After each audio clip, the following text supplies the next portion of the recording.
ಈ ಒಂದು ಕಾರ್ಯಕ್ರಮವನ್ನು ಉದ್ಘಾಟಿಸಿರ್ತಕ್ಕಂಥ ಗೌರವಾನ್ವಿತ ವೇದಿಕೆ ಮೇಲೆ ಉಪಸ್ಥಿತರ್ತಕ್ಕಂಥ ಎಲ್ಲ ಹಿರಿಯರೇ, ನನ್ನ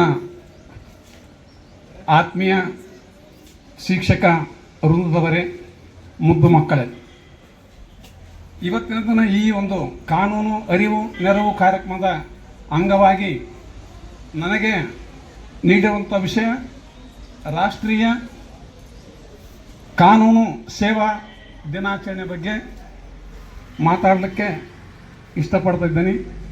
ಮುಖ್ಯವಾಗಿ ನಾವು ವಿದ್ಯಾರ್ಥಿಗಳು ತಿಳಿದುಕೊಳ್ಬೇಕಾದ್ರೆ ಏನಂತಂದರೆ, ವಿಷಯ ರಾಷ್ಟ್ರೀಯ ಕಾನೂನು ಸೇವಾ ದಿನ ಆಚರಣೆ ಅಂತಕ್ಕಂಥದ್ದು.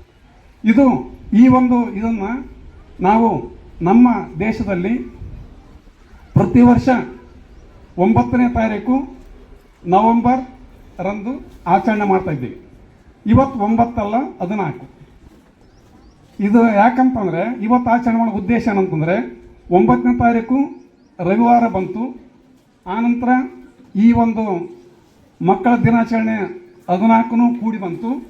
ಜೊತೆಗೆ ನಮ್ಮ ಮಸ್ಕಿ ನ್ಯಾಯಾಲಯ ಇರತಕ್ಕಂಥದ್ದು ವಾರದಲ್ಲಿ ಕೇವಲ 2 ದಿನ, ಗುರುವಾರ ಮತ್ತು ಶುಕ್ರವಾರ. ಗುರುವಾರ ಅಥವಾ ಶುಕ್ರವಾರ ಏನಾದ್ರು 9 ಬಂದರೆ ಅವಾಗೇ ಮಾಡಿಬಿಡ್ತೀವಿ. ಇಲ್ಲ ಅಂದರೆ ಉಳಿದ ದಿನ ಯಾವ ಬರ್ತದೆ ನೋಡ್ಕೊಂಡು ಗುರುವಾರ ಸಂದರ್ಭ ಮತ್ತು ಶುಕ್ರವಾರ ಸಂದರ್ಭವನ್ನು ನೋಡಿಕೊಂಡು ಆಚರಣೆ ಮಾಡ್ತಕ್ಕಂಥದ್ದು ನಮ್ಮ ಒಂದು ನ್ಯಾಯಾಲಯದ ವೈಶಿಷ್ಟ್ಯತೆ ಆಗಿದೆ.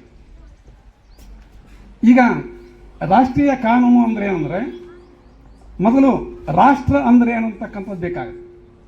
ರಾಷ್ಟ್ರ ಅಂದರೆ ಒಂದು ನಿರ್ದಿಷ್ಟ ಪ್ರದೇಶ ಇರಬೇಕಾಗತ್ತೆ, ಜನಸಂಖ್ಯೆ ಇರಬೇಕು, ಜೊತೆಗೆ ಅಲ್ಲಿ ಒಂದು ಆಡಳಿತ ವ್ಯವಸ್ಥೆ ಇದ್ದರೆ ಮಾತ್ರ ಅದಕ್ಕೆ ರಾಷ್ಟ್ರ ಅಂತೀವಿ ನಾವು. ಇದರ ಯಾವುದೇ ಒಂದು ಇಲ್ಲಂದ್ರೂ ಅದು ರಾಷ್ಟ್ರ ಆಗಲಿಕ್ಕೆ ಸಾಧ್ಯತೆ ಇಲ್ಲ. ಅಂಥ ಒಂದು ರಾಷ್ಟ್ರಕ್ಕೆ ಕಾನೂನುಗಳು ಇರ್ತಾವ. ಆ ಕಾನೂನು ಅಂದರೆ ಕಟ್ಟಳೆಗಳು, ನಿಯಮಗಳು ಅಂತಕ್ಕಂಥವು. ಈ ಒಂದು ರಾಷ್ಟ್ರದ ಕಟ್ಟಳೆ ನಿಯಮಗಳನ್ನು ಉಪಾಸನೆ ಮಾಡ್ತಕ್ಕಂಥದ್ದು, ಸೇವೆ ಮಾಡ್ತಕ್ಕಂಥದ್ದು ಆಚರಣೆಯೇ ರಾಷ್ಟ್ರೀಯ ಕಾನೂನು ಸೇವಾ ದಿನಾಚರಣೆ ಅನ್ನುವಂಥದ್ದು. ಈಗ ನಾವು ಈ ಒಂದು ಕಾನೂನಿನ ಬಗ್ಗೆ ಹೇಳ್ಬೇಕಾದ್ರೆ ಮೊದಲು ನಾವು ಏನು ಅವಲೋಕನ ಮಾಡೋಣಂದರೆ, ಒಂದು ವೇಳೆ ಕಾನೂನು ಇಲ್ಲಕ್ಕೆ ಹೆಂಗಿತ್ತು ಅಂತಕ್ಕಂಥ ಅಂದರೆ ಅದರ ಅರ್ಥ ಸರಿಯಾಗಿ ಗೊತ್ತಾಗತ್ತೆ. ಒಟ್ಟ ಕಾನೂನೇ ಇಲ್ಲ ಇಲ್ಲಿ ಅಂದರೆ ಏನಾಗತ್ತಂತ ಯೋಚನೆ ಮಾಡ್ರಿ. ಕಾನೂನಿಲ್ಲ ಅಂದ್ರೆ ಇಲ್ಲಿ ಎಷ್ಟೋ ಗಾಡಿಗಳು ಬಂದು ಯಾವ ಬಂದು ಏನು ಬೇಕಾದ್ರೂ ಮಾಡ್ಕೊಂತ ಹೋಗ್ಬೋದು, ಆನಿಸ್ಕೊಂತ ಹೋಗ್ಬಿಡ್ಬೋದು. ಕಾನೂನಿಲ್ಲ, ಎಲ್ಲಿ ಬೇಕಾದ್ರೆ ಹೊಡಿಬೋದು ಅಂತಕ್ಕಂಥದ್ದು ಏನಾರು ಇತ್ತಪ್ಪ ಅಂದ್ರೆ ನಮಗೆ ಭಾಳ ಅಸ್ತವ್ಯಸ್ತ ಆಗ್ತದೆ. ಆಮೇಲೆ ಶಾಲೆಗೆ ಬರೋದು, ಎಲ್ಲಿ ಬೇಕಾದ್ರೆ ಕೊಡೋದು, ನಿರ್ದಿಷ್ಟ ಇಲ್ಲ, ಅಲ್ಲಿ ಕಾನೂನೇ ಇಲ್ಲ. ಅಲ್ಲೊಂದು ಕ್ಲಾಸ್ನಾಗ ಕೊಡೋದು, ಇನ್ನೊಂದು ಕ್ಲಾಸ್ನಾಗ ಕೊಡೋದು, ಮಾಡಿನಾಗ ಕುಂದೋದು, ಎಲ್ಲಿ ಬೇಕಾದ್ರೆ ಕುಂತೋದು, ಏನಿಲ್ಲ, ಕಾನೂನಿಲ್ಲ. ಅದು ಹಂಗಿದ್ರೆ ಹೆಂಗಿತ್ತು. ಆಮೇಲೆ ಯಾರನ್ನ ದಷ್ಟ ಪುಷ್ಟಿದ್ದವರು ಬಳಕಲು ಇರ್ತಕ್ಕಂಥ ಯಾರಿಗೆ ಬಂದು ಒಂದು ಏಟ್ ಬಡಿದ್ರೆ ಸುಮ್ಮನೆ ಇರ್ಬೇಕು. ಕಾನೂನಿಲ್ಲ ಬಿಡ್ತಾರೆ ಅವರು. ಕಾನೂನಿಲ್ಲ ಅಂದ್ರೆ ದಷ್ಟ ಪುಷ್ಟಿ ಇರ್ತಾನೆ, ತನ್ನ ಆಸೆ ತೀರ್ಸೋಣಕ್ಕೆ ಏನೆಲ್ಲ ಮಾಡ್ತಾನೆ.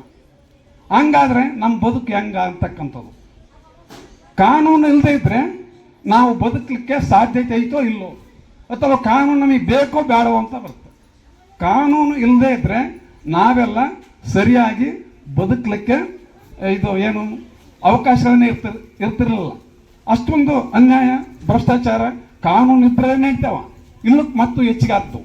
ಹಾಗಾಗಿ ನಮಗೆ ಕಾನೂನು ಅತಿ ಅವಶ್ಯ ಅಂತಕ್ಕಂಥದನ್ನ ನಾವು ಮೊದಲು ತಲೆಯಾಗಿಟ್ಕೋಣ. ಆ ಕಾನೂನು ಇಲ್ಲದೆ ಹೋದರೆ ನಮಗೆ ಬದುಕನೇ ಸಾಧ್ಯ ಇಲ್ಲ ಅಂತಕ್ಕಂಥದ್ದು. ಈಗ ಈ ಕಾನೂನು ಏನು ಮಾಡ್ತಂದ್ರೆ, ಪ್ರತಿಯೊಬ್ಬ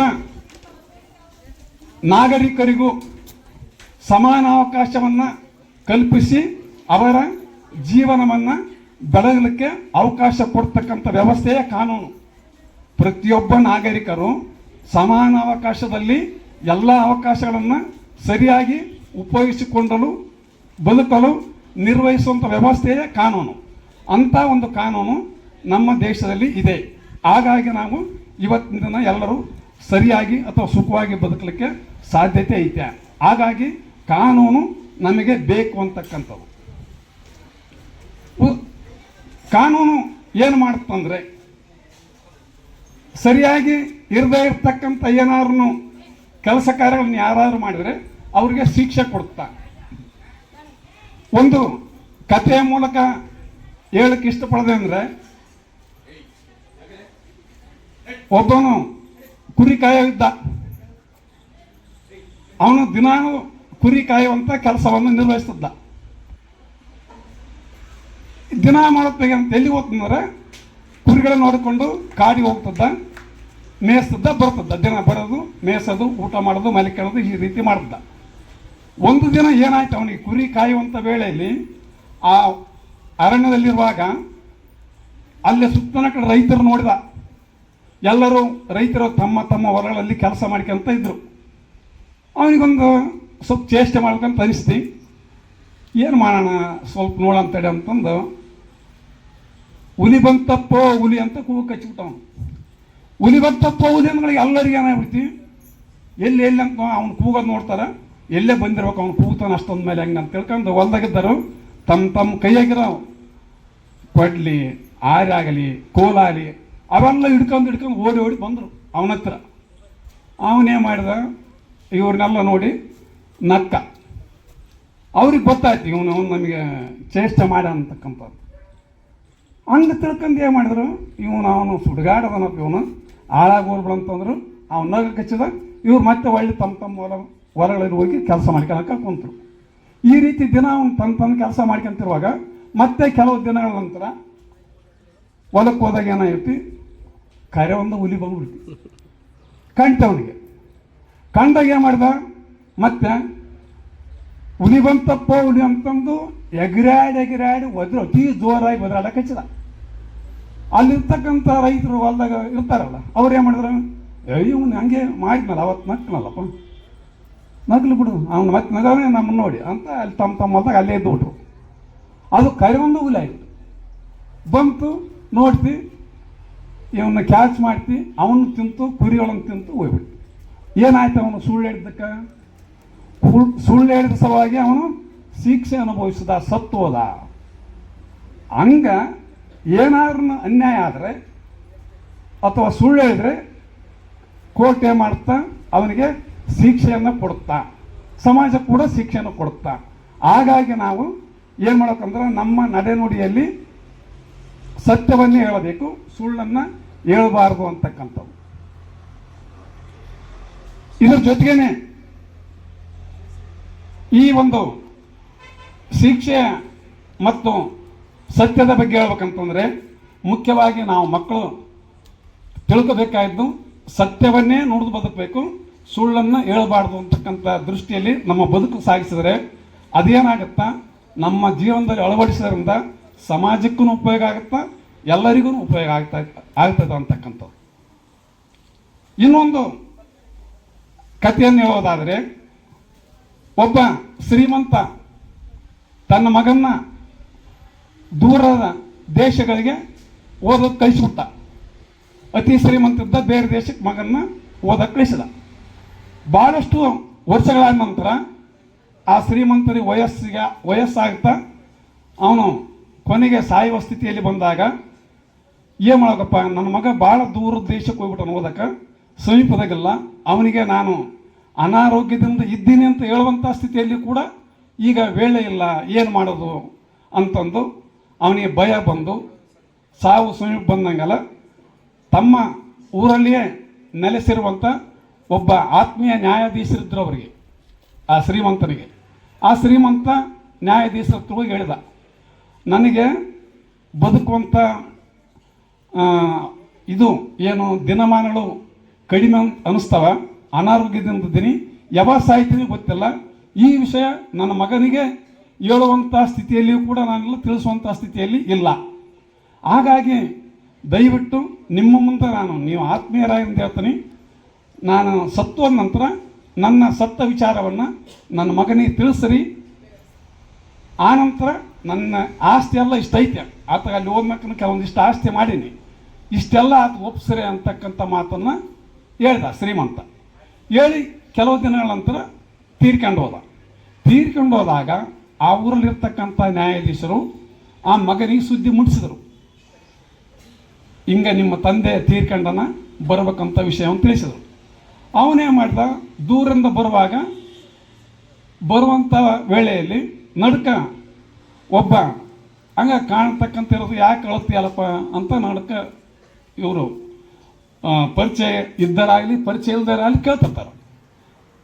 ಅವನು ಭಾಳಷ್ಟು ಅಳೋದು ನೋಡಿ ಒಬ್ಬತ್ತು ಬಂದು ಎದಕ್ಕಂತ ಕೇಳಿದ, ಹಿಂಗೆ ನಮ್ಮ ತಂದೆ ಸತ್ತೋಗ್ಬಿಟ್ಟನ, ನಮ್ಮ ನ್ಯಾಯಾಧೀಶರು ಹೇಳಿ ಕಳ್ಸ್ಯಾರ, ಹೊಂಟೀನಿ, ಏನು ಮಾಡಬೇಕು, ನನಗೆ ಭಾಳ ದುಃಖ ಅನ್ಸೈತೆ, ನಮ್ಮ ತಂದೆ ಭಾಳಷ್ಟು ಆಸ್ತಿ ಮಾಡ್ಯಾನಂತ, ನನಗೆ ಕೊಡ್ತಂತ ಹೇಳಂತ, ಅದಕ್ಕೆ ನ್ಯಾಯಾಧೀಶರು ಬಾ ಅಂತ ಹೇಳ್ಬಿಟ್ರು. ಆಗ ಹೇಳಿದಾಗ ಆಟೋಮೆಟಿಕ್ಲಿ ಏನಾಗ್ಬಿಡ್ತಿ, ಆ ಬಗಲಾಗಿದ್ದು ಅವನು ಕೇಳ್ಕೊಂಡಲ್ಲ ಒಬ್ಬನು, ಸರಸರ ಅವನು ಊರು ಮುಟ್ಟೋದಕ್ಕಿಂತ ಮುಂಚೆ ಬಂದು ಜಲ್ದಿ ಬಂದು ನ್ಯಾಯಾಧೀಶರ ಹತ್ರ ಬಂದು ಕುತ್ಕೊಂಡ್ಬಿಟ್ಟ. ಹಿಂಗೆ ಮತ್ತು ನಮ್ಮ ತಂದೆ ಸತ್ತ ಅಂತ ಹೇಳಿರಲ್ರಿ, ನಾ ಬಂದೀನಿ, ಮತ್ತು ಅದೇನೇ ಅಂತ ಆಸ್ತಿ ಹೇಳಂತ ಹೇಳಿದ. ಅವ್ರು ಆಯ್ತು ಬಂದ ನಮ್ಮ ಮಗ ಕೊಟ್ಬಿಟ್ರೆ ಆಯ್ತಕ್ಕಂಥ ವಿಚಾರದಲ್ಲಿದ್ದರು. ವಿಚಾರದಾಗಿರೋದನ್ನ ನಿಜವಾಗಿ ನಮ್ಮ ಮಗ ಬಂದ, ಆತನು ಬಂದು ಏನು ಮಾಡ್ದ, ಕುಂತ್ಕೊಂಡ. ನಾನು ಆ ಶ್ರೀಮಂತರ ಮಗ ಅಂತ ಆತ ಹೇಳಿದ. ಅವಾಗ ನ್ಯಾಯಾಧೀಶರು ಏನು ಮಾಡಿದರು, ಇಬ್ಬರು ಮಕ್ಕಳಂತರ ನಾನು ನೋಡಿಲ್ಲ, ಹೆಂಗೆ ಮಾಡಂದಿ ಅಂತಂದು ಅಲ್ಲೇ ಆ ತಂದೆ ಶ್ರೀಮಂತನ ಫೋಟೋ ಇತ್ತು. ನೋಡಪ್ಪ, ನೀವು ಮಕ್ಕಳಂತಾರಲ್ಲ, ಸರಿ, ಒಂದು ಸ್ವಲ್ಪ ಕೆಲಸ ಹೇಳ್ತೀನಿ, ನನಗೆ ಯಾರಂತ ಗೊತ್ತಾದ್ರು ತಿಳ್ಕೊಂತಂತೇಳಿ ಮೊದಲು ಬಂದಿದ್ನಲ್ಲ, ಸುಳ್ಳು ಹೇಳಿದ. ನೀನು ಆ ಫೋಟೋಕ್ಕೆ ಒಂದು ಬಾಣ ಹೊಡಿ ಅಂದ್ರೆ ನಿಜವಾದ ಮಗ ಅಂತ ಗೊತ್ತಾಗ್ತ, ಮುಂದೆ ನಾನು ತೀರ್ಮಾನ ಮಾಡ್ತಂತ ಹೇಳಿದ. ಅವನು ಸುಳ್ಳು ಮಗ ಅಲ್ಲ, ಬಂದ, ಆಸ್ತಿ ಬೇಕಾಯ್ತು ಮೈಯಿಂದ, ಸರಸರ ನೋಡಿದ, ಎಲ್ಲಿ ಬಿಲ್ ಸರಸರ ಕೊಡ್ರಂದ ತಗಂದ, ಆ ಫೋಟೋ ಕೊಡ್ದು ಬಿಟ್ಟ. ಆಗ ನಿಜವಾದ ಮಗ ಅದು ನೋಡಿದ, ಅವನೇನಂದ, ನೋಡ್ರಿ ನ್ಯಾಯಾಧೀಶರೇ, ನನಗೆ ಆಸ್ತಿ ಬೇಡ, ನಮ್ಮ ಅಪ್ಪನ ಫೋಟೋಕ್ಕೆ ಬಾಣ ಹೊಡೆಯೋದ್ರೆ ಹೆಂಗೆ, ನನ್ನಿಂದ ಆಗಂಗಿಲ್ಲ, ಹೊಡೆದನಲ್ಲ ಆತಕ್ಕೆ ಕೊಡ್ರಿ ಅಂತ. ಆವಾಗ ನ್ಯಾಯಾಧೀಶರಿಗೆ ಅನ್ನಿಸ್ತಿ, ಇವನು ನಿಜವಾದ ಮಗ ಅಂತ ಕಂಡಿಡಿದ್ರು. ಅವರು ಹಿಡಿದು ಅವನ್ನ ಕಳಿಸಿ, ನೀನು ಆಸ್ತಿ ತಗ ಅಂತೇಳಿ ಆ ಯಾರಿಗೆ ನಿಜವಾದ ಮಗನಿಗೆ ಆಸ್ತಿಯನ್ನು ಒಪ್ಪಿಸಿದರು. ಏನಾಯ್ತು, ಇಲ್ಲಿ ಸತ್ಯವನ್ನು ಹೇಳುವವರು, ಸರಿಯಾಗಿರೋರಿಗೆ ನ್ಯಾಯ ಸಿಕ್ಕೇ ಸಿಗುತ್ತಾ, ಆ ದೃಷ್ಟಿಯಲ್ಲಿ ಅಲ್ಲಿ ನ್ಯಾಯ ಸಿಕ್ತಿ ಅಂತಕ್ಕಂಥದ್ದು. ಹೀಗಾಗಿ ನಮ್ಮ ಬದುಕಿನಲ್ಲಿ, ಸಮಾಜದಲ್ಲಿ ಬದುಕಾಗ ಏರುಪೇರು ಇದ್ದೇ ಇರ್ತಾವೆ. ನ್ಯಾಯ, ಅನ್ಯಾಯ, ನೀತಿ, ಭ್ರಷ್ಟಾಚಾರ ಎಲ್ಲವೂ ಇರ್ತಾವೆ. ನಾವು ಸರಿಯಾಗಿದ್ದರೆ ಒಂದಿಲ್ಲ ಒಂದು ಸಮಯದಲ್ಲಿ ಅದು ನಮಗೆ ಅನುಕೂಲ ಆಗುತ್ತದೆ ಅಂತಕ್ಕಂಥದ್ದು. ಹಾಗಾಗಿ ತಾವುಗಳೆಲ್ಲ ದಯವಿಟ್ಟು ಈ ಒಂದು ವಿದ್ಯಾರ್ಥಿ ಜೀವನವನ್ನೇ ನಮ್ಮ ಮುಂದಿನ ಭವಿಷ್ಯ ಜೀವನ ಹೆಂಗಿರ್ತಂದ್ರೆ, ಈಗ ಏನು ಕಲ್ಕೊಂತೀವಿ ಮುಂದೆ ಅದೇ ಇರುತ್ತೆ. ಹಾಗಾಗಿ ಒಳ್ಳೆಯ ವಿಚಾರಗಳು, ನ್ಯಾಯ, ನೀತಿ, ಧರ್ಮಗಳನ್ನು ಮತ್ತು ಕಾನೂನುಗಳನ್ನು ಗೌರವಿಸುತ್ತಾ ಆ ರೀತಿಯಲ್ಲಿ ಬದುಕಿದರೆ ನಿಮ್ಮ ಮನೆಗೆ ಫಸ್ಟು ಮನೆಗೆ ಒಳ್ಳೆಯ ಹೆಸರು ತರ್ತದೆ. ಆಮೇಲೆ ಶಾಲೆಗೆ, ಶಿಕ್ಷಕರಿಗೆ, ಊರಿಗೆ, ಜೊತೆಗೆ ಇಡೀ ದೇಶಕ್ಕೆ ಒಳ್ಳೆಯ ಹೆಸರು ತರುವಂಥ ಒಂದು ನಮ್ಮ ಒಂದು ನಿರ್ಮಾಣ ಬೆಳೆಯುತ್ತೆ. ಹಾಗಾಗಿ ಈ ಒಂದು ಕಲಿಯುವಂಥ ವೇಳೆಯಲ್ಲಿ ಕಾನೂನನ್ನು ಗೌರವಿಸುತ್ತಾ ಬದುಕಿದರೆ ಆ ಕಾನೂನು ನಮ್ಮನ್ನು ರಕ್ಷಣೆ ಮಾಡುತ್ತೆ. ಕಾನೂನನ್ನು ಗೌರವಿಸಿಲ್ಲ ಅಂದರೆ ನಮ್ಮನ್ನು ರಕ್ಷಣೆ ಮಾಡಲ್ಲ. ಹಾಗಾಗಿ ಎಲ್ಲರೂ ನಾವು ಕಾನೂನನ್ನು ಗೌರವಿಸಿ ಬದುಕೋಣ ಅನ್ನುವಂಥ ಈ ಒಂದು ವಿಷಯವನ್ನು ಹೇಳುತ್ತಾ, ಎಲ್ಲರೂ ತಾವುಗಳು ಕಾನೂನು ಬಗ್ಗೆ ಆಗಾಗ್ಗೆ ತಿಳ್ಕೊಂಡು ಅಲ್ಲಿ ನಡೆಯುವಂಥ ಏನಾರು ಘಟನೆಗಳು, ಕೈ ಘಟನೆಗಳಿದ್ದರೂ ಕೂಡ ನಮ್ಮ ನ್ಯಾಯಾಧೀಶರು ಹೇಳಿದಂತೆ ತಮಗೇನಾದ್ರು ತಪ್ಪು ಗೊತ್ತಾಯ್ತಂದ್ರೆ ತಮ್ಮಿಂದ ಅದಕ್ಕೆ ಇನ್ನೊಬ್ರಿಗೆ ತಿಳಿಸಿ ಅದಕ್ಕೆ ಒಂದು ಪರಿಹಾರ ಕಂಡುಕೊಳ್ಳುವಂಥ ಇದರಲ್ಲಿ ನಡ್ರಿ ಅಂತ ಹೇಳುತ್ತಾ, ನನಗೆ ಈ ಒಂದು ವೇದಿಕೆಯಲ್ಲಿ ಮಾತಾಡಲು ಅವಕಾಶ ಕೊಟ್ಟಿರ್ತಕ್ಕಂಥ ಎಲ್ಲರಿಗೂ ವಂದಿಸಿ ನನ್ನ